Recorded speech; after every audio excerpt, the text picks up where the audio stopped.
estilo al llegar a Nueva York. En 1978 él y los Knicks habían vivido días mejores. El 12 de febrero iniciaron un viaje alrededor del Hudson para enfrentarse a unos también alicaídos New Jersey Nets. No era un partido decisivo, pero sí fue espectacular. Los Nets jugaban en el Rogers Athletic Center. Willie Reed entrenaba a los Knicks y desde luego Glenn Gonderzick estaba en el banquillo. Confía en nosotros, te divertirás. Nos enganchamos al partido con Gary Bender y Gus Johnson. 56-53, we're ready to go. Third period of play. The Nets with the lead. In that first half of play, leading scorer John Williamson with 20. Earl Monroe led the Knicks with 16. McAdoo had 10 rebounds in the first half, Gus, to show what he's been doing in the rebounding department. 7 for George Johnson. Crashing the boards very good, McAdoo is. It's taken something away from his offensive game momentarily, but I'm sure that he'll pick that up. We should point out that the Nets are not shooting the ball well at all. They shot only 39% from the field in that first half. And you can't beat anybody with a percentage like that. Yet they have a three-point lead. Spencer Haywood, who was shaken up in that first half, that's come back, and we're glad to see that. Gives it off to Bob McAdoo. We have Beard, Jim McMillan back in the lineup along with Earl Monroe. Look at him, one big hand around that ball. And here comes Bernard King. He's been shut down in this game thus far.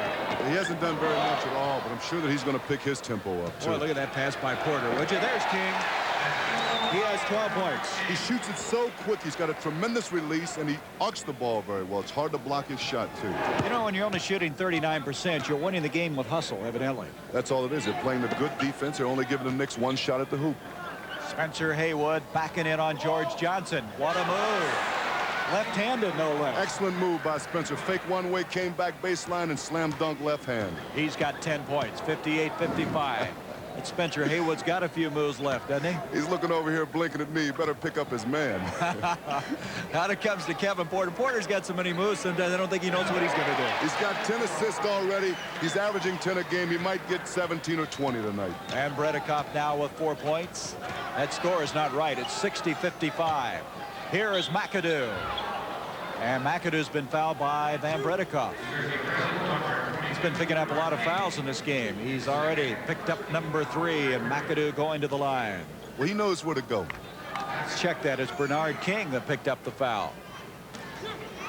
2 shots coming for the big guy with 11 points thus far. Well, McAdoo in that first half, 10 rebounds, 11 points. Hit 4 or 5, not too bad from the field. He did a little bit of everything. How do you play a man like that?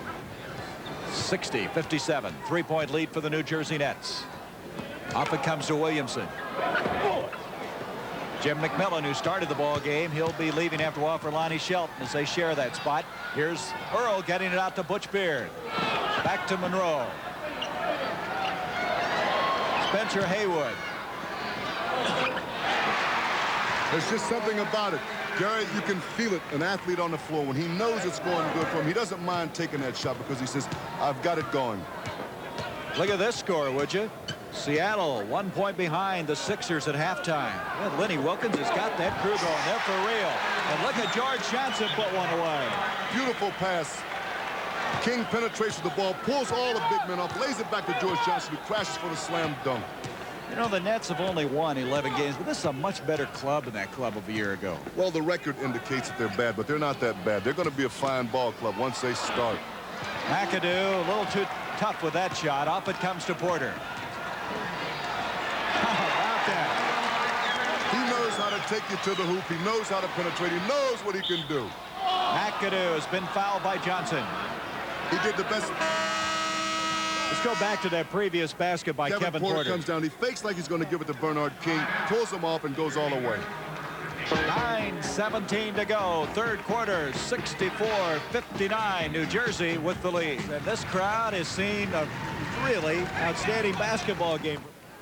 The Nets said this is a big game to us. They were, you know, they just weren't mincing any words. Kevin Lockery said we're growing up in the same environment with the Knicks. We need this game. It's important to us. And you can believe it now, the way they came back. It's shown. It's been a very gutty performance by both teams. I think I would have to give the edge to the Nets as far as the hustle is concerned, because they fought and rallied back, and they're still in this basketball game. All right, now Phil Jackson is coming in for the first time for New York. Howard Porter is checking in for the Nets. They have King, Jackson, Porter, George Johnson, Beard, Monroe, Jackson, McAdoo, and Lonnie Shelton. There goes Jackson. He's a defensive specialist. He's going to put all the pressure in the world he can on Kevin Porter. Jackson has tremendous long arms, and he's an excellent defense. That's a good move. I like that. Right. All right, 1 second. We're going to get a shot. Williamson's shot. It's good. It's good. I don't believe it. I don't believe it. 43 points falling out of bounds. Williamson got it away. And the Nets have won it. Hell of a game. 112 to 110. Let's look at it again, Gus. Man's playing him right here. He throws the ball down. Jackson does a super job on the defense. Williamson's in the three-point area, fades back, falling out of bounds, throws a 40, 30-footer in, hits nothing but the net. They deserve the win. Así, Super John Williamson salvó el día para los Nets. Para deleite de los aficionados de New Jersey, el equipo se mudaría al Meadowlands 3 años más tarde. Para Spencer Haywood también hubo cambios. Fue traspasado al año siguiente a los Jazz antes de acabar su carrera en los Lakers. Hoy hay algunos jugadores que han llevado el legado